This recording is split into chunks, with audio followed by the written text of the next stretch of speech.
I was just feeling that week. I was just feeling really blessed and feeling like something was gonna happen. So I called 3 people. I called my dad, I called Markel, and I called my godfather.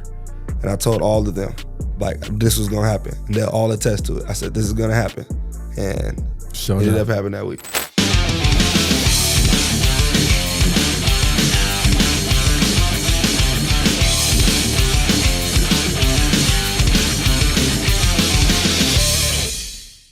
Welcome to Sin City Sports Talk. I'm your host, Roman Marquez. I got my guy, Jelani, and today's guest is from Desert Pines High School. He played for Arizona Wildcats, West Virginia. He was a 5th-round draft pick in the 2021 draft. My guy, all the way from the Cleveland Browns himself, number 42, Tony Fields II. Hey, welcome to the show. Solid. Appreciate y'all for having me. And we also got his pops, Senior. T1 in the building. T1, what it do, man? Appreciate you. The original. So, welcome. So let us know about your upbringing. Like I said, you're from DP. You're a Las Vegas native, and now you play for the Cleveland Browns.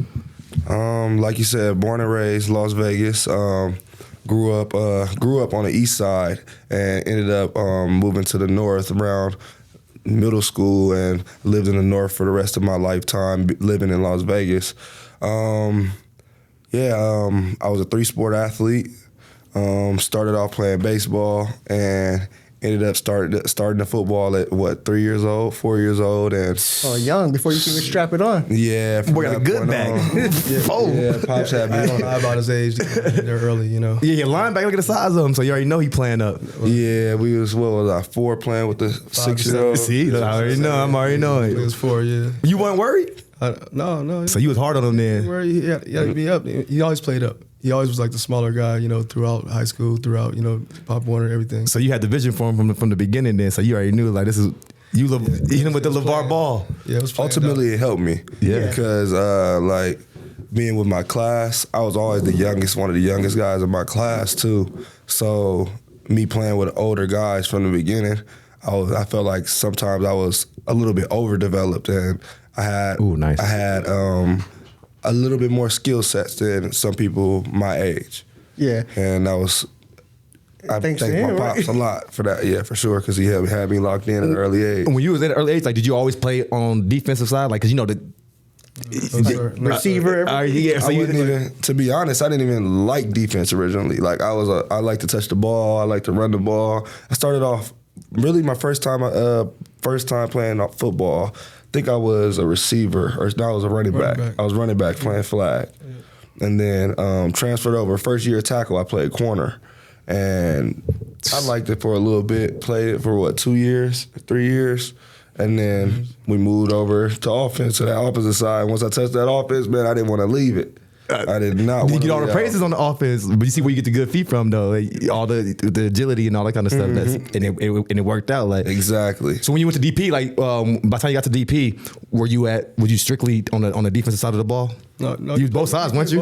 Both ways from like 4 or 5 years old, like all his life. He's just saying he like 1 year he played just offense, but then he was playing both ways most of the time because Pop Warner made you play one side sometimes, like for like 2 years, but then. Y'all won state your year, didn't you? Yeah, we won state. Yeah, y'all won state your year. You won it? Yeah, your senior year, right? Yeah. And you was on both sides, weren't you? You was. Yeah, that's why they was. Now you see why. Fast forward 4 years. Overall, the DP produced a lot of talent in the last few years. Yeah, I think my year we had I think it was 15 or 16 go to college. Yeah. So y'all had 15 go to college out of your year? 16 go to college out of your year? We had a lot my year. Man, shout out to Desert Pines. What you mean? Graduating college athletes. Like, yo, that's outstanding, bro. Like 10 Division I or something like that. Or 13 Division I. So how was that process like, you getting recruited your senior year, coming out, y'all won state, your name was ringing throughout the whole city. Everybody know who Tony Fields is. And so, like, you had, like, you know, Boise State looking at you. Yeah, you got Arizona. Like, how did that whole process like work out? Like, how was that like going through it? Getting recruited, it was different. I mean, I talked to pretty much every school in the nation, so that was pretty cool to actually experience that. But all in all, it was cool. My funnest experience being recruited was going on official visits. Like, you get 5 official visits. Which ones you went to? What was it? I went to Arizona, obviously. I went to what was it? Illinois. I went Champaign. I went to unofficial at USC. South Central. Where else did we go? How was that USC one? That didn't drive you there? Arizona State. Yeah. Utah. So do they go through Pops first? Northwestern. Or they contacted you? How they It get always to matter. It always mattered because he knew people, I knew people, and then Coach David Hill, he knew people. So like, And now he's at. but then people hitting me up on Twitter or contacting David Hill because he was our football coach at the time. Now he's at Georgia. Yeah. But he was our football coach at the time. Wait. David Hill, he made it to, he at Georgia on the staff? Yeah. Coaching? When Darnell went, Man, he went. shut up. Oh, yeah, okay, all right, that makes sense. It makes sense. But nah, it's good, though. But look who he had before. You know what I'm saying? Look what he produced doing. a lot. Look what he doing. Yeah. He doing like he deserved that. Part of the classes that we brought to Desert Pines when our boys were coming in from like the young. Oh, y'all started that then? Yeah, we brought like the Desert Pine Nation in there. We had like 20 kids. Oh, so you guys started as a youth group basically, and everybody just went over. They followed each other. Right. A lot of us knew each other when I got Oh, y'all to high cheated school. y'all cheated the we knew each other system. since I was 5 years old. Yeah, you know. Yeah, that's what Yeah, I said. Like me if you and keep Kill. can they keep were a playing youth core forever. together, you could turn any school around, any program around. For sure. Yeah. So For sure. That's what happened exactly. yeah, so No, for real, because there's probably just get like stepped on for a minute, like, and then all of a sudden they won state like over, you know what I mean, over the It's all about unity. 4A man. That's what schools. football is. Did you- Football is about togetherness and unity, being one team, one heartbeat. So us being together and playing together and knowing each other, it's just like I was out there. I would die for my brothers out there, and I knew they did the same. So it's a whole different beat out there when we playing. And, That's what it was. and when you care about each other, it's a whole different. It shows on the field when you actually care about the dude next to you, his well being, his success, what he, you know what I mean, how he his family. When you got that in your mind, so you playing together, so it's a whole different type of unity. So that was deep, brother. I appreciate you so saying that. what drew you to Arizona though overall, and then of course you transfer out. Well, going to Arizona originally, I wanted to go in as a true freshman, play ball right away. Throughout my recruiting process, it was something strict that my dad looked at really more than me, was the depth charts of each team and who I was going to be competing with against. Exactly. Not that I was scared of competition, but it was just You need like the opportunity right away. go though. get the opportunity right away rather than Smart. leaving gray area or competition to have to be had. Yeah. So we ended up going to Arizona. Obviously, still was competition. Still had to go and earn my Pac-12. spot. Yeah, even to earn my starting spot as a true freshman. Like I graduated high school early, graduated in December, so I can get there in the spring. But he was working. Yeah, so He was working. Yeah, that was one of the toughest decisions I had to make. Honestly, Why you say that? As a young boy. I left all my boys. Yeah. man. Like, I didn't play Yo, basketball last 6 one, the years. last one. Hey, yo, 'cause Yeah, last- look, we won state basketball. I didn't play that year. Didn't miss, Coach missed won my all senior the year best, baseball. Like I was a captain of my baseball team 3 years in a row. I missed all that. So it's like Yo, speaks to that going back to the greatness. Like when you got a Yeah, vision, sacrifice. you got to sacrifice. You got to miss out on a lot of different. You got to miss out on a lot of different things. Sacrifice, like, man, you pops didn't let learned me that go to at a parties. young age. At 17, you learned to sacrifice. we Like wasn't going to house parties. Like went to summer it school was very for- just rare. to I get went ahead. out. y'all went to see. That's why I graduated early. Went to summer school. That's one key I tell people. You know, you need to graduate early to get there. Get some fast. credits, yeah, You know get what some I'm saying? credits, Get yeah, to go to- college go so to- you can start doing what your dream. You know, Yeah. don't wait on it. But you feel like it's important to play multiple sports while in the youth because 100%. it seems like a lot of parents try to force their kid into just playing one sport and strictly training all day for that. I feel like playing multiple sports, especially like sports like football and basketball, Yeah. they're very interchangeable, especially within the position I play. Yep. Basketball is nothing but shuffling when you're playing on defense. Linebacker is shuffling, is lateral movements. So that's where it's like I learned how to shuffle, keep my feet apart in basketball at a different pace because basketball, you're shuffling fast at all times. Like it's not really a little stagnant, maybe every now and then, but no, you're moving in basketball. Yeah. But then when you come to football, you got to learn how to pace yourself. You got to learn how to pat your feet. You got to learn how to do a little bit of different things, but they go hand in hand together. And then like you got sports like, I ran track younger. I didn't run it in high school. I was a baseball player, like I said, which also goes hand in hand with football. All sports, I really feel like Anything. if you use it the correct way and you're a sponge to your learning in each sport, you can ultimately use it in the next sport. Yeah. And don't forget though, we ain't gonna let that slide though. Them linebackers be fouling when y'all be defensive slides when y'all be hooping. I mean, man, y'all the most physical, man. Like y'all don't move y'all feet at all. Y'all all this, all hands in I the can hole. count on my All hand how hands many in the times hole. I Get them fouled up on out. me. I can count on my hand how many times I fouled out in high school. How many? 0. I can count on my hand. I don't Athlete, know. look, To be honest, beat I him don't. to the spot. Beat him to the spot. It I feel you. Beat him to the wasn't spot. more than 2, 3. Like it was. I didn't foul out a lot. I played point guard a lot of my Man, no, you didn't. career. I Man, get swear. out of here. So I used basketball in high school as a vessel to stay in shape. See, so that goes right back to what I was just It's all saying. 10 back and forth. Yeah, Everything goes hand in hand together if you use it the correct way. So I used basketball. I got to the point where I knew football was going to be my sport. So I wasn't going to be 6'2". So I mean 6'4", 6'5". I'm 6'1.5". I wasn't going to be 6'4", 6'5", 6'7". Like that's the basketball height.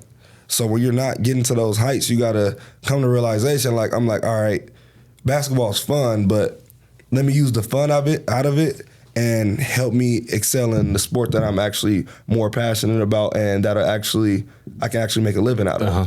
So that's what I use. I said I was very close. I mean, our varsity basketball coach, I played with him since I was 5 years old as well. So like it was like almost a sense of a plug and play thing. Like obviously you had to earn your spot still, but it was almost a sense of a plug and play thing from my junior year on to play varsity. But I chose even my junior year to play JV. It's the best athlete. Stay in shape. You did? I played JV. You played JV? Played JV As a my junior? junior year. As Man, a look at junior. you, man. I moved up varsity. Bro, at the end of the senior year, but you stayed in shape. I get what you said, dude. It was like about 8th man off the bench. And everything. Like, you wouldn't even expecting me to come in and Like, play. what you doing? You ain't put nothing like right. JV Yeah, I dude, get you you. I would get expect you. him to come in and play, but I came in and played. Only in Vegas that everything. only does that happen. Like, and it really would be legit though. It was like I said, all in all, due to my relationship with our basketball coach, he understood my ultimate goal. Right. So he gonna help was to be a football player, not a basketball player. So when I came to him with the conversation to play basketball and to play JV, maybe I don't want to say he was happy about it because he for sure wasn't happy, but he understood. I get it. So when you going into Arizona, how much did you weigh going into Arizona?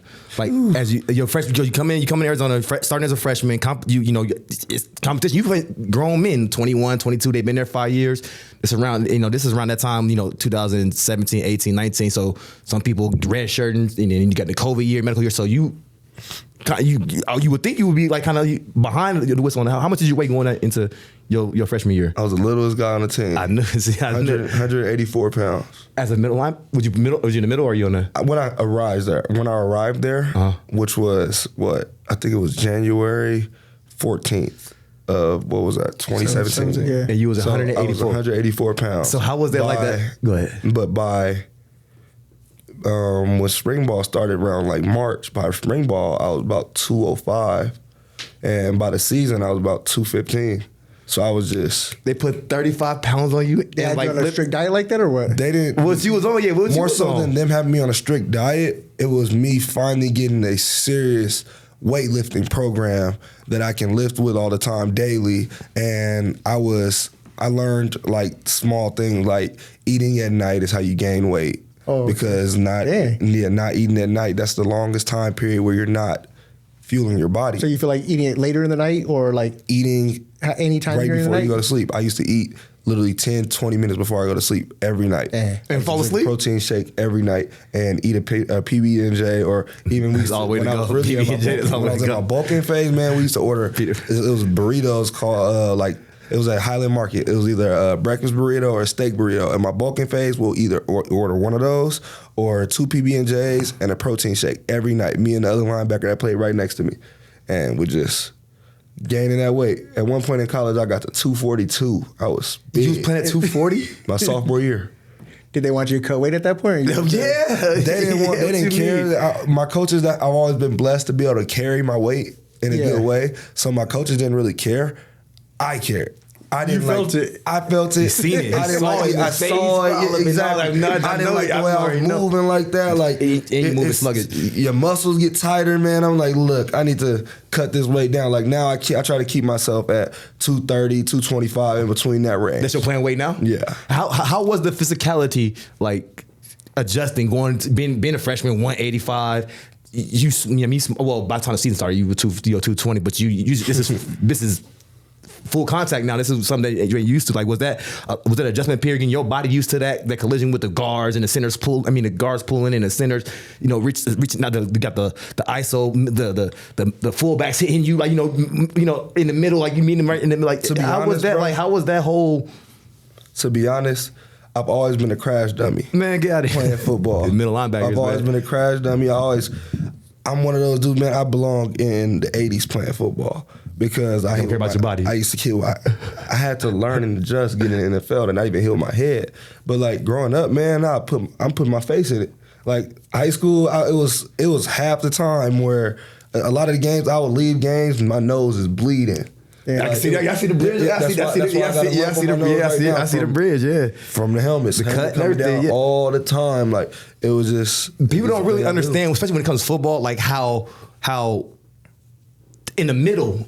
The trenches, like the linebackers and the D line, offensive line, and the backfield is where the physicality really happens, where the collisions, where like that's where the men play at. You know what I'm saying? We all the receivers and corners are all on the outside doing their thing, but where it's really the violence is really in the middle. You got to be a crazy person to be like in that scrum every single play and get up and do it again the next play. Like they tell you stay away from the middle. Stay away from the middle. Real down there. You got this dude right here, like someone like that underneath. Especially messing with these league dudes, man. You mess with 350 pounders that can move. That and can you got to get them off you, like 4.6s. Did you immediately like the adjustment, like when you like, oh, this is like, oh yeah, you feel it your first practice in the NFL, 1,000%. You're like, oh, it's the NFL. Like it's everybody's fast. Not now. the speed, everybody's strong. Not the speed, not the strength a little bit. Because if you're strong, you're strong. Oh, okay. The intelligence is what separates you. What separates the NFL from college. Because like, I mean, everybody's good in the NFL. Don't get me wrong, but it's the knowing what the person next to you or across from you is going to do with their tendencies. With their tendencies. How they line up, like high hat, low hat. I can see a lot of times if the running back, if they're going to run the ball by an O-lineman. If their O-lineman hands are like this or like this, like you can see small little things like that. We call them tails of the game. Or the way a quarterback goes and lines up, if he goes and rubs his towel before he lines up, and if you watch enough film, he getting ready to throw that thing. He drying his hands off the sun. Right. Get some more grip or something. When he's doing a run game, when he's running the ball, he's not going to do that. He's going to do a little quick. Something like that, like certain things like that. Like I picked up on. You didn't learn that, and they didn't do that in college. It wasn't. The game was. I was picking up on it in college, but NFL takes it to a different level. That's what separates the good from the great in the NFL, the intelligent. What about like before you? What about going from conference to conference because you went from Pac-12 to Big 12? Is it the way they play? They call the games. Is it different? The responsibilities. It's different. Like you notice, like is the levels different? The gameplay different. It's different, but it's not like the levels. It's a whole different set of gameplay. Pac-12 is speed. It's not a lot of teams besides Stanford that are going to slow you down in the old Pac-12, I should say now. Right. But when I got to the Big 12, it's a little bit of both. Like you got teams like Kansas State. They're going to try. When I was in the Big 12, they're trying to speed things up. TCU, they're trying to speed things up. And then you play teams like Texas, who they try to control the game. Texas Tech, they try to control the game. So it's certain things because, and I think it all goes back on personnel, player personnel. Like in the Pac-12, you got guys in the Pac-12, they recruit stereotypical smaller guys that can move. So when you're thinking about guys that can move, you think of Oregon. All of their O-linemen, you don't see O-linemen that make it to the NFL or even their top O-linemen that are running slow 40. They all can move. And then when you get to the Big 12, you got maulers out there. Like our starting guard for when I was at West Virginia, he was 360 pounds. Ugh. Monster. But when I tell you as far as him moving on the field, he'll tell you himself, he's not chasing nobody. But downhill. Get you head downhill, up, it's over. Downhill run game. I would never let Big Mike get me head up. Big Mike was crazy, man. Look, you're not getting the trenches is real. I just said it. The trenches is real. I'm ducking that action, man. That's why they teach us. That's why they teach us the Olay. That's why they teach us so many techniques, man. Certain dudes. Hold on, wait. You don't gotta hit them. Hey, I'm glad I got you here right now. You being honest right now. There's really linebackers in the league that be ducking smoke, bro. Like they be like. It's not really ducking smoke. It's Playing smart. I It's get using it. what's in your bag. I'm not gonna hit a 300-pounder if I know I can slip and dip and beat him. Like, you got to think about it. These dudes are up here. They're giants. They're 6'6", 6'7". You got to reach down here to touch me. If I Olay and I reduce my shoulder enough, so sometimes it's all about having a bag to your game. Like I go in. Exactly, it's a chess game. I like to, especially at the beginning of the game, I like to let the O lineman know, like, I'm here. Like, first time, like, oh yeah, I'm gonna give you gonna get headbutted. And then as we go on throughout the game, now you're gonna see this footwork. You're gonna see me try to Olay you. I might even look the opposite way, and the ball is over here. But you just gotta. Football is so many things, man. You got eye candy ways to do things with dudes. So many different ways to play around. And it's so many individual battles going on, like in the field, each position. Like and that's why it's so important to do your job. Because you become a liability, and once you become that, then you leave your teammates vulnerable. When you're transferring from Arizona, before we get to your NFL career, before you transfer out of Arizona into West Virginia, like what was that decision like? Because you went far East Coast, Morgantown, West Virginia, and then y'all from that? Y'all got family out on that side of like how West Virginia? Like what made you choose Business decision. Business decision? What I've you mean? never dealt with. I'm from Las Vegas. I went to U of A. I had when I decided to transfer, like because the Pac-12 probably wasn't gonna play. I pretty much could have went to almost any school in the nation, but I wanted to once again make sure I was going in and it was a plug and play. I'm going in and I'm about to be able to make a statement right away. And also when it came down to it, like ultimately it was out of Texas and West Virginia. Texas, I thought about it, was very similar to my lifestyle out here in Vegas. I've dealt with the heat. Like, yes, humidity, but I've dealt with the heat my whole... It would have been nice. Man, them connections, man. The connections would have been nice, absolutely. That's that oil money. I mean, it's two different things to think about. Right. But I feel like ultimately, look, I got drafted to the Browns. I went to West Virginia. I've never driven in snow. I've never seen snow like that in my life. So being out there and dealing with that for the couple months that I was there got me pre-acclimated for Cleveland. Where it get real. Lake Erie, man, it's cold down there, man. We had a game against New Orleans, man, where it was negative degree. I think it was like negative, like 12 out there? Look, it was so bad my dad don't miss games. They canceled the airport. They canceled everything. From Thursday, I've been trying to fly out from Thursday. Couldn't get there. You to the airport? Just stuck. I couldn't get there. They closed the airports down. They closed everywhere. Like Buffalo got closed down, but all the games was closed. It was wild. There was no back way, no driveway. So when you go, you don't miss no games. So you went to Arizona. You traveled to West Virginia to Cleveland. All the games. I've been every the schools pay for that? No. Every game. They didn't help y'all. They didn't help y'all out. Literally every game, but to my whole not just they college. take your whole family, right? Not just college. My whole life. Your whole every game. Yeah, he's coached me my whole life, so that's part of the reason. Since But 3 years old, even if he wasn't coaching me, I'm confident all that work every you was game putting but in, two. they couldn't pay for the flight. No, like at that time. See, NIL's around. Yeah, man. Look, this is bargain man at that. We have broke the bank, y'all. You was getting recruited hard time. The bank with NIL. You was getting hard time. What? They wanted him when he committed to Arizona. He was getting calls from a bunch of schools wanting him to decommit to give him more scholarships. They had a bunch of more offers, but they wouldn't do it because he was already going to Arizona. They will call you and ask you to get him to decommit. Pops is like his names of coaches. I don't know. Say the coach's name. But that's no names. It's like you never said like 50,000. We'll think about how many Springer fans we getting. Right. Yeah. So we was trying to keep it clean. It was a few conversations. We tried. No, we ain't tried nothing. We ain't tried nothing. My bad. It don't matter now. We ain't tried nothing.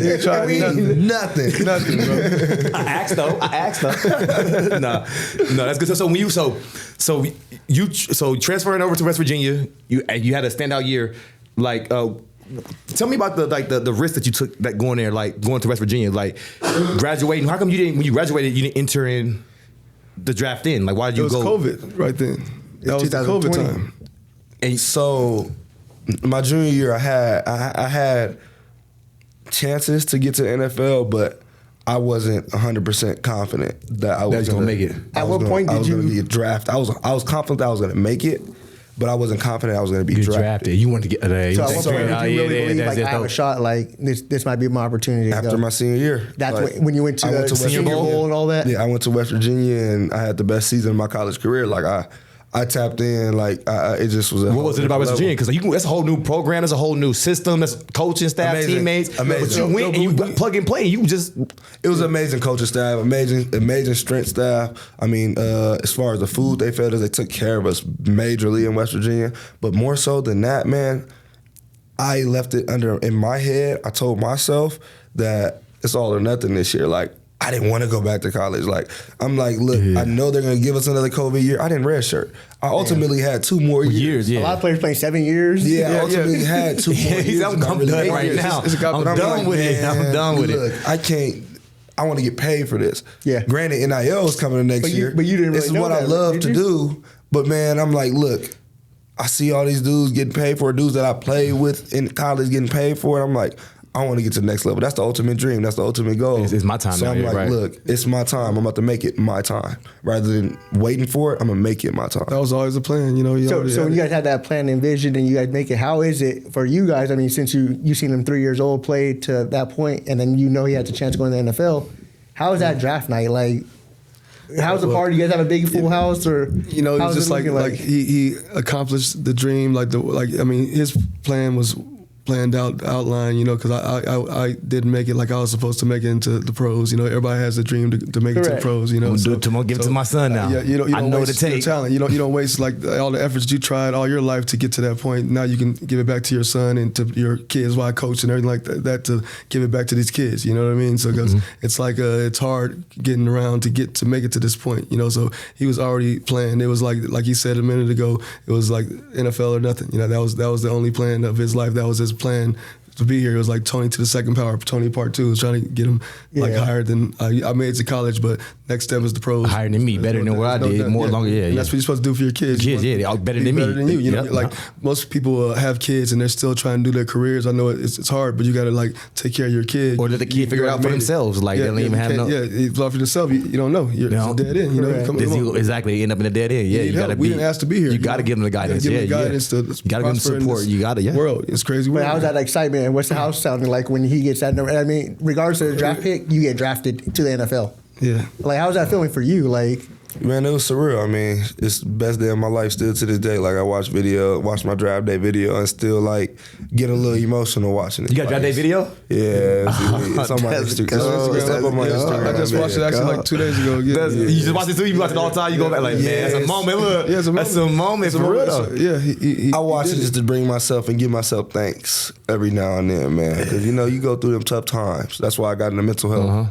And everything. I started my mental health foundation, 24/7 Greatness, because in life, a lot of people go through tough times, and you got to have things or people to look back to or turn to help you get out of it, to talk out of it, or to like within that draft video. I watched that, and that's, like I said, best day of my life, beyond my daughter being born, best day of my life. How old is your daughter? My daughter's 1 year old. Congratulations. Okay. How's that balancing family life? Are they coming with you? They live with you out there, or no? So how is that being gone for this amount of time and then having to come back home? It's the nature of the business. I mean, I've set my mind on being in the NFL for a long time, so I kind of knew that was the deal, a chance that was going to happen. Maybe potentially my baby can live out with me, but you're making it happen for her now. Yeah, so I got to adjust. Good. I mean, if I got to be out working for her for the time period, I'm going to work. And then as soon as I get time off, just come get her. But it seems like your family got your back, because, I've been to both camps you've had out here, and your family's always there. I see your jerseys pop up somewhere, they're supporting you. So it seems like your family orientation is really great. Absolutely. I got a huge family support system. Like I said, I got guys that I've known since I was 5 years old that I don't even call my friends. They're my brothers, my best friends, like Markel, Cap. It's a lot of guys like that I can count on to come to any little thing and be there to support every little thing that I'm going to do, no matter if it's getting a tattoo at night or us being in 119-degree heat. No matter what, man, me and my guys, we're always gonna link up. We're always gonna have a good time, and we know that by each other. So I feel like that's why we always do right by each other. It's safe to say you ain't got no friends, you got family. Facts, 100%. So now you're with the Cleveland Browns. I mean, you're starting over there. You play good roles over there. I mean, had picks for touchdown, fumble recoveries. I mean, it's great to even see a defensive player score a touchdown, especially somebody from Vegas do it. When you got that first pick, ran in for a touchdown, how was that? What's that excitement like? What's the first thing going through your head? What are you gonna do? What are you gonna do? He didn't have nothing planned. Wrong. He didn't even know I was what to like, do. wrong. I couldn't think of what I was gonna do. Didn't know what to pull out. I didn't know what to do. I damn near ran into the back wall in the Houston Texans stadium. I couldn't slow down. Couldn't slow down. He couldn't stop moving.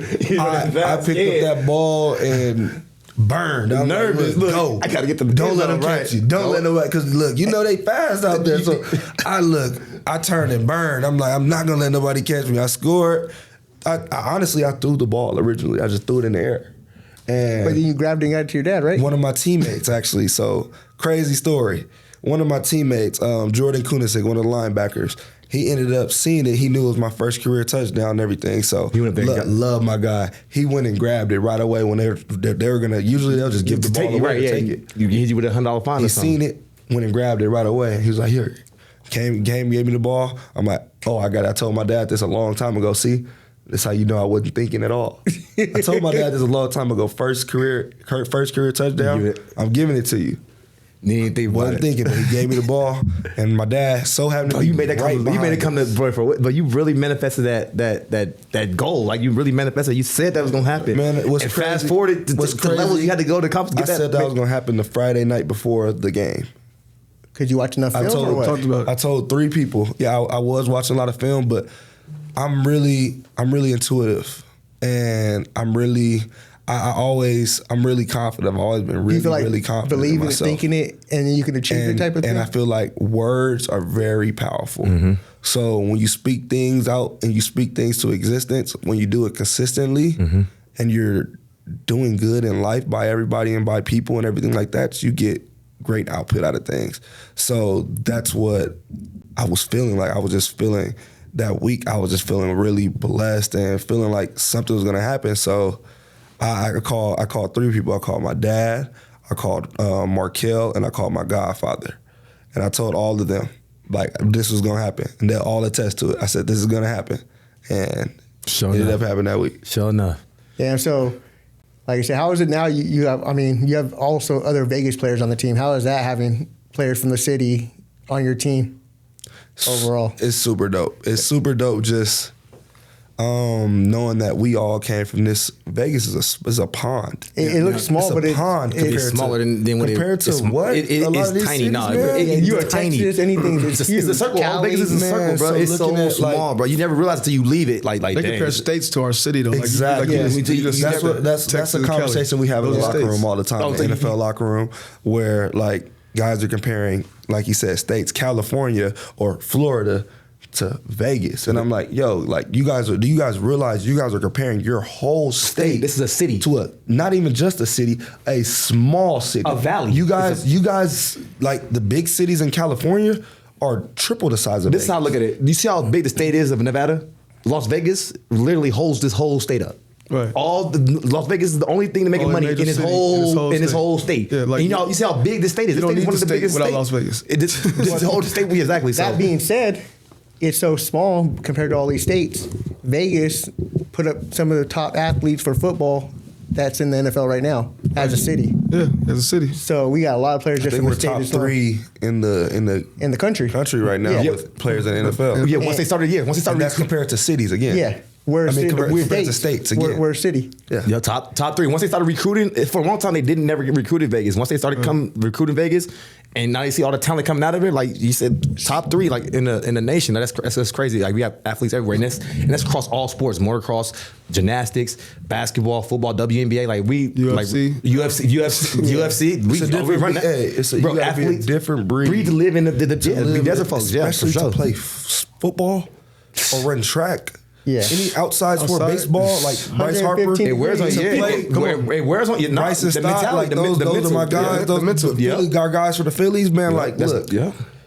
to be able to play sports out here in Vegas, like that's why I commend those kids that came out to my camp, man. It was 110 degrees out there. Yeah, I had to go sit in my truck for a minute. Look, exactly. Man, when I was growing up, Pops used to give us 2-a-days. Yeah, I remember that. We had 2-a-days. It was tough. They ain't like that no more. Man, they ain't like that no more. They back at night out here. Yeah. Especially out here. Right. They right 6 8 at night now. Exactly. No, Man, it don't get dark till 8:30. We gotta go right I didn't now. get that, bro. Man, I remember my freshman, sophomore year of high school, man. We was up there around like 9 o'clock and back up there at 3 o'clock. You softer, you couldn't do it. Heat. You were getting called softer. Yeah. Coach, you you're back out here? Yeah. So. And then it's shoes. Sometimes the extra guys, the guys that are really putting in their work at 6 o'clock. Like me and Markel was going right across the street from our house at 6 o'clock. Peak of the heat, third practice, hot, super hot. Now we throwing the ball. I was trying to learn how to play receiver. I was I'm like, throw me the ball, bro. Throw me the ball more. So then when even your calling, look at that. It wasn't even my calling. Wasn't even your exactly. So what do you think it is about Cleveland that's drawing so much Vegas talent? Like it seems like you had that Vegas squad up there for a minute. You guys even have Bubba up there in the preseason. So what is it that keeps Vegas players going to Cleveland? And they say there's nothing in Cleveland, but we got Vegas players there. Hey, I don't know, but as long as I'm in Cleveland, I want them to keep bringing. Yeah, you got the pipeline. We can go ahead and take it over. We good. They can give cool. The contract. That's cool with us. Yes. Like I said, it's actually super dope to have Dorian and Sid there. Like we always go out vibe together. We known as the Vegas Cats. Yeah, Vegas. Like that's actually y'all bring that cool. y'all bring that Vegas energy. Yeah, in a sense, but we're all different. You know, because we all grew up different. I grew up on the east side. You went to the east side from the beginning, then the north. Them two grew up over there by Gorman. Like, well, Sid actually, Spring Valley, that's very different. DTR is not even actually from Vegas originally, so he moved to Vegas. But all his ties are here. All his ties are in Vegas. So that's where he's a Vegas guy, but he's, once again, a Summerlin Vegas guy. Yeah. It's complete different in a sense. Like, we're similar, but we're different. Yeah. Well, that's what people, like, we got Summerlin, we got Henderson, we got Las Vegas, we got the east side, we got the old north. So like those are all different. Like at one point, like Desert Pines was, that's the east side, but like overall, like those kids are different. They're north. They're north kids. Like, I think they got rid of it now. Well, we had the behavior school right behind Desert Pines. What was it called? Yeah. What was it called? Morris. Morris. Yep. And then right around the corner was the detention center. So when the kids got out of juvenile, the first school they were put into was Desert Pines or Morris. So you guys are Morris pretty much. What? We had kids, man. I done met dudes that just did a bid that came to DP. I'm like, yo, what do you? Straight like that. You did and what? practice with the ankle monitor. He was coaching. Long as y'all look. That's what it was. Long as y'all for real. Yeah, dudes with ankle monitors for sure. Yeah. And so all right, so now you in Cleveland, you're in training camp. Like how is those? How's it go from college? You going to the NFL? Those training camp practices, those training camp summers, those training camp is it the same? Like those 2-a-days? Is it the same type of grind? No, completely different. No, it's harder for sure, but it's a different type of hard. Knowing that we don't have school, we have a whole football is my job. Okay. Now it's not just it's my hobby, it's my job, it's my passion. So that's what makes it cool. It's a job. I have a job that I love. So you feel like it's a job? It's a job, 100%. Especially when you get in the NFL, it becomes a job because if you're not taking it that way, if you're not studying your film, if you're not perfecting your craft, if you're not doing things like that, look, man, NFL stands for not for long. They're looking for the next young guy every year because they know, like, I'm on year 4 right now. And do you feel like you're settled or you think, like, you don't know if your job is secured or not right now? I mean, I don't ever want to feel like my job is secure. I don't do that to myself. Okay. I feel like I prevail best with my back against the wall. So I always, in a sense, put my back against the wall on my own. Okay. Just tell myself, like, you're not good enough. Not that I'm not good enough. You're just resilient. You can do better. You can do better. You can do this better. You can get stronger. It's always room for improvement. Got you. And so, at any time, do you feel like how do you put it? Like, do you feel like if you get injured, that your spot might be gone, or do you feel like you have time to recover? Well, first off, to be honest, when I'm on that field and really before I'm on the field, I don't think about injury. No. Have you ever got injured through college or anything? I did. I separated my AC joint my sophomore year of college. Okay. I didn't miss a game. I didn't sit Damn. out. Nothing like that. Yeah, I was getting 2 shots a game to play. Toro? Nah, it's one step under Toradol. I forget the exact name, but it's basically a numbing shot. But it makes sure you don't alter your muscles and everything else inside it. So I was getting it round in my shoulder. Two shots? Before the game, I'll get one. And then halftime, we'll always hope and pray that we were on offense towards the end of the half. So I can run in real fast. Go early. Even if we're on defense sometimes, like we're playing USC and we're on defense and I couldn't do it. I'm like, yo, I need another one. I said, yo, I can't. It's hurting. They pulled me. I ran in there, gave me a shot, and I played the third and half the Is fourth it quarter. literally instant like that? It kick in? About 10 minutes, and boy, you don't feel nothing. Like Damn. when I say crash dummy, once I got this shot, I didn't use this shoulder, and this was the one that was messed up. When you lean with that right, just lean with I'm like, man, I don't You can feel feel it. I'll be good later on. How does that go with the parents then? Like at that time, especially in college, like, hey, Pop, they want to put this in me. Like, go ahead. Like, how does that? Well, I mean, he's been like I'm making him get up. Like ever since he's a little kid, he bump his head, and I'm like, shake it off, shake it off, shake it off. So he's always built to not like Shake it off. like the Pain tolerance, yeah, have a it's, high it's, pain it's tolerance. a pain tolerance. You know, it's like not no being a punk. You know what I'm saying? Get up and Right, play. You know, right. it's a different sport. It's a different type of thing. You know, so he was always trained for that. So you know, he's not broken as long as he's not like nothing broken like that. So I told him go play, man. If it ain't broke, he used to say, if it ain't broke or hanging off the bone, you all right.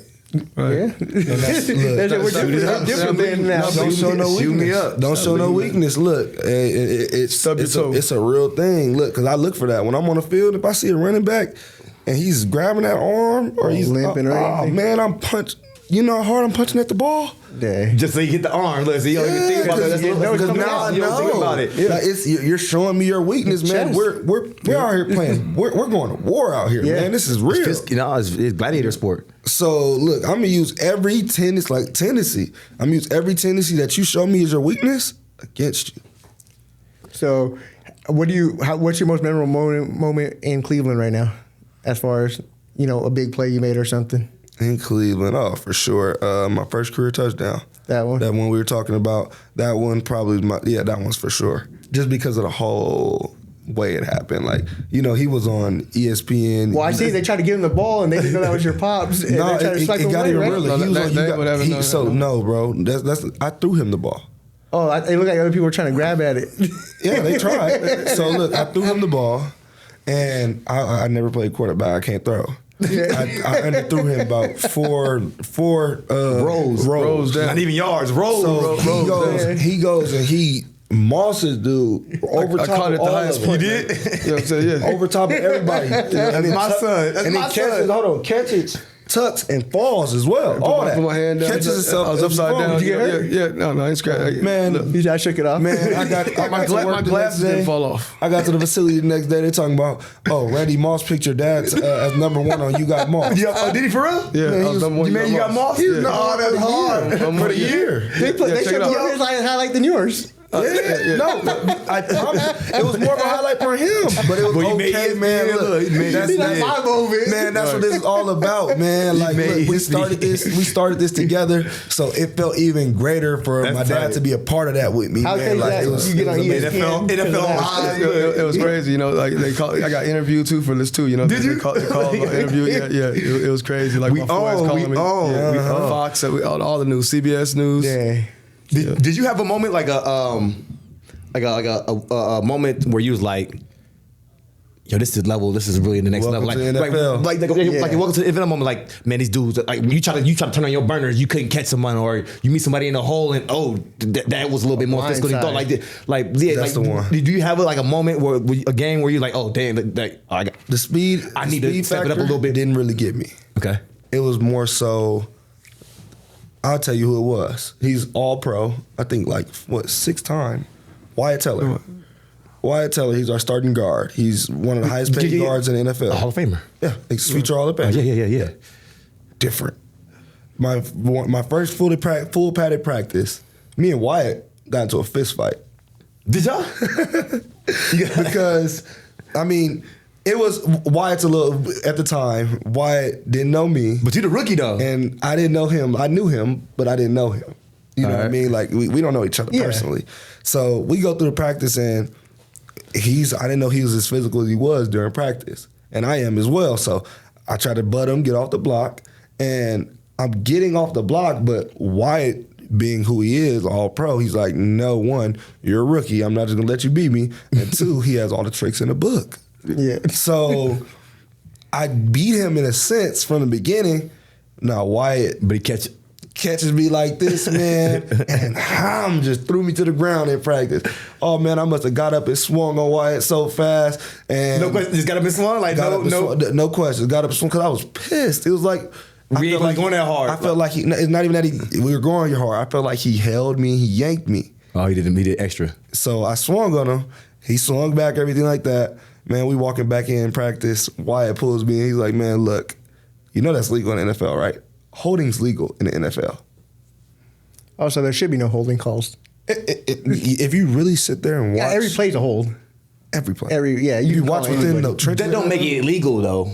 Because they allow it to go. You can't call it because you're gotta still let game. quote unquote legal. You can't. You know what I'm saying? Certain things you can do. If you hem a dude up, if you got him like this, You like they not gonna say you got him locked up. You holding them, but It's separated when you start pulling away. You're holding him within Yeah. his frame.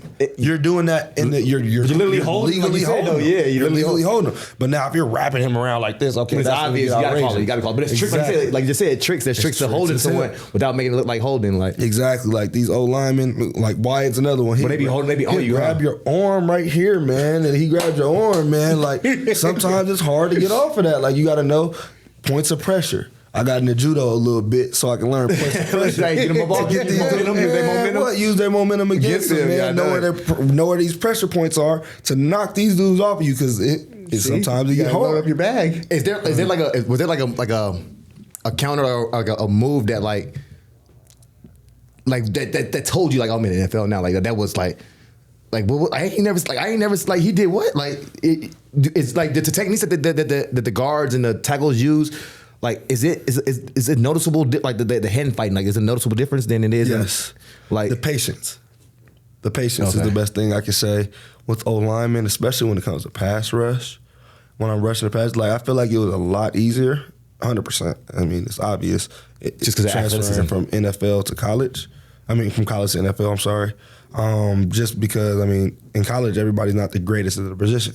Yeah. NFL, everybody's the everybody the best, at their they position. the best, yeah. And so now you're dealing with guys and at that, you're dealing with guys that are 10-year vets, 6-year vets, 7-year vets, potential Hall of Famers. So these guys as a rookie now I got a little bit more bags in my bag, but either way, man, it's just like these dudes like you gotta. Make you like I need even more now. Like I gotta go up the next You level. have a first step, a second step, Yep. and a third step. I need game another plan. level, When you're yep. pass rushing, you gotta have a first, second, and third step game plan. Sometimes even more, because sometimes it ends up after those first, second, and third steps, it ends up freelancing. Like you ended up doing whatever you got. Because end of the day, if this lineman is sitting there and he's patient and his feet's good enough, you can't really do too much but bull him back. So it's things like that you got to learn in a game. Like the patience, patient old lineman is dangerous. What's how do you prefer to play? Like how do you prefer to be used? Like how in the 3-point stand, standing up. I like to stand up for sure. I like to be behind the D line, let them work and clean everything up. Let them go ahead and what our D coordinator like to say, let the D lineman F stuff up and we come clean stuff up. Yeah. So it makes sense. So, like you say, you're with the Cleveland Browns now, obviously, and then you have nonprofits you deal with. You were talking about 24/7. What is that Yes. exactly? What do you guys mainly focus on? Mental health. So Athletes or just in general? So we focus on athletes primarily, but Okay. everyone's welcome, obviously. But yeah, we started focusing on athletes primarily. Me being an athlete, I have a partner, 2 partners as well. That's a part of this business. One who was also, well, both of them was actually ex-athletes. One of them he's an entrepreneur. He owns other businesses as well. But we got into it ultimately because we understand that mental health is something that people don't talk about a lot, especially men in life. We're scared to. It's like we're scared to talk about it. Shamed down to do it. It's looked down upon.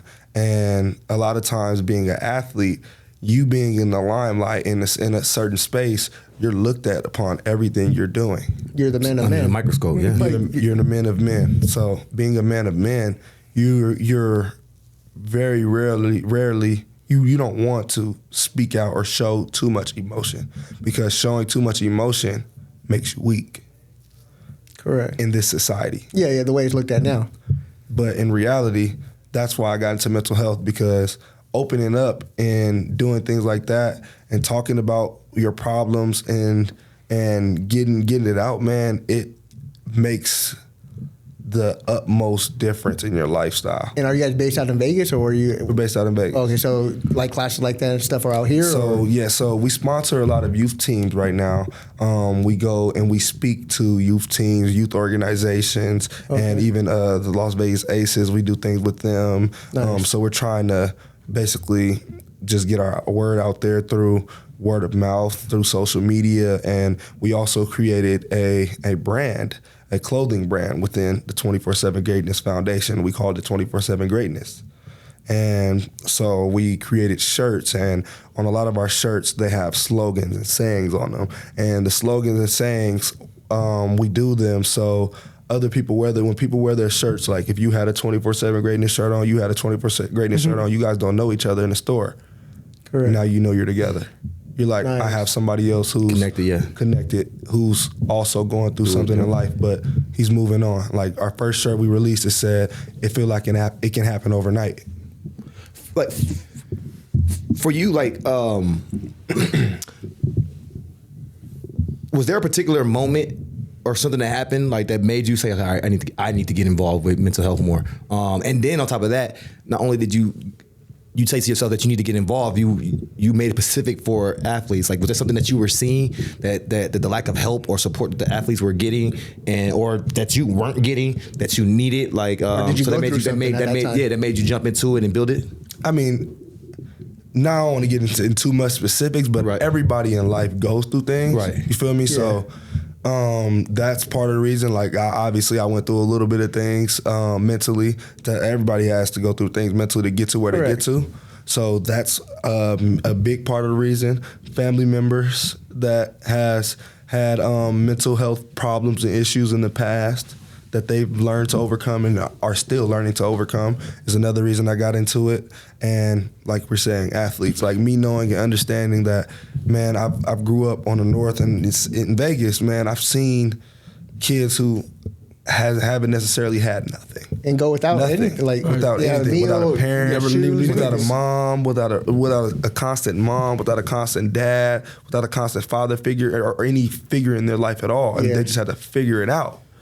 And that's a problem, man. Like having somebody, especially as a man, having a father figure or somebody to speak to that separates yourself from a bunch of men that can't do it so much, because you have another man to learn from. That's like my dad. I had a pops that was a part of everything, so he was able to give me advice on what not to do because he's been there, done that. And rather than if you're closing it out and holding it in as a man, you're gonna end up making your own decision. It alters what you have to do or where you're going further in life, and now you explode because I wanted to be this NFL player, NBA player, and nothing happened the way I wanted it to happen. Now I don't have nothing to look back on or no conversational piece to have with somebody else to look on to what's next. So people are going through stuff like that. Where can they reach out to you or get involved with stuff you have going on for them? So we have 4 all-time counselors that's attached to 24/7 Greatness on our website, 247foundation.org. So if you go to the website, you also can get a part of. You can basically fill out a survey and be called. That we have a 24/7 hotline as well. You can call the hotline and you can find somebody to speak to as far as that, and as well as just simply DMing our page, the 24/7 page. I mean, They're You can pretty DM. responsive and everything. We're responsive. We have multiple people that are in the business, that are in the industry of counseling and things like that are looking at our page all the time. So it's nothing just to conversate and have respond to someone and set up a phone call and do things like that, because like I said, that's ultimately what we're in this for, just to give people a way to get it out. Yeah, so obviously you have a hinge of like helping the youth and stuff out too, because it's your second annual camp. But what drew you to actually doing a camp? Because we have a lot of players from here that hold camps in other cities. Like, they have a lot of other stuff going on, but you actually come home and take your time. What makes you different? Right there, what you said. We have people from Vegas that's been in the NFL. I wasn't the first kid. Yeah, and I wasn't even close to being the first one. Like, it was 10, 20 years before me. I mean, we had Steven Jackson. We had good players. Like, I love that Steve, my dude. Murray. DeMarco, he was my coach at Arizona. Yeah. I mean, I understand. Like, I'm not saying it's not everybody's I had to drive to Kelly in Utah. It's not everybody's But what draws passion. you back, or what draws you back to, like, I want to do it for my city? Like, we can stay in Cleveland and do this. We can stay in Arizona and do this. But what keeps you coming back to Vegas with all your family? I didn't have it. Your family shows up to everything. I didn't have it. That's why. I didn't have it here. And it's free, too. I didn't have it here, and I had to drive. My dad had to drive us to Cali. We had to drive to Arizona. For camp. The only camp I've had out here that was a youth camp, I think it was when I was in middle school, UNLV. was Quentin Carter, actually. Yeah, from Oklahoma. Yeah. Quentin Carter. He Denver ran Broncos. The Broncos. He did it one time. He did it one time. It was a great camp, and when he did the camp, I thought that was one of the dopest experiences I've had. Just to be able to see, he was the only NFL player that was there. Don't get me wrong, but just to be able to see Quentin and see somebody that got to where you're wanting to get to in life, that was amazing. Yeah. So that's why I took it to where I wanted to take it a step further, do it every year in Vegas and enhance it every year. Bring more NFL From players. last year to this year, like I said, we've been to both of them. The quality of the camp got better. The drills more sequenced. I mean, the T-shirts are probably the best I've seen in any camp ever been out here. Just because of color, your picture. I feel like it's a very important image to show is you, because you're the one hosting it and you're the one actually giving back to them. So they want somebody they can relate to. Mm-hmm. So like some of these kids are close to your age. Like, who knows, if you're in the league 8 more years from now, some of these kids might be playing with you in the next couple might be years. my rooks. Yep. Yeah, so That's overall, paying it forward. That's paying it forward. That's a full circle moment right there. and like I said, that'd be a lot of these top athletes, I hope you get that. That'd be helpful. yeah, some of these players from Vegas, I mean, just in general, like, they charge $250 to show up. Your stuff's completely free, and I feel like you give the most for nothing, just to be there. Feed them and everything. Man, That's why the city love you, man. It's all about giving back to your community, man. If it wasn't for the Vegas community and all my support I've had, I wouldn't be where I am today. Say that, brother. So that's why I feel like it's pivotal when you get to a certain success in life that you give back to your community. You go and give back to the people that helped you and helped you pave the way to get where you are. Correct. So like I said, we do this show basically to shine light on athletes from Vegas, to give them their respect, give them their moment. Because if you make one tackle, I'm happy for you. Love, you for get a sure. pick, I'm posting you. You can drop 2 points, I'm posting you. We just want to see, like I said, for you and everybody coming up, you guys are the bricks that set the foundation for this. I've been keeping up with Vegas players since 2005. So, like, everybody from here, like, I don't care if you're on the bench, I don't care anything. We happy you made it. No, we really support our For sure. For real. Sure. You made it. Exactly how I am. And I know you're busy. Like I said, you had a camp this weekend. You did a lot to even be here. So for you to even take your time out the day to even be here today and bring your pops, we appreciate it. Man, appreciate you for coming out. T1, T2. Good podcast. Thank you. Good Like I podcast. said, good luck in your season. And like I said, we hope the Browns go far in the playoffs and stuff and make. Man, we hope you go happen. far, man. We gonna be doing this, man. Appreciate you coming out, man. Appreciate y'all, man. Till next time, y'all.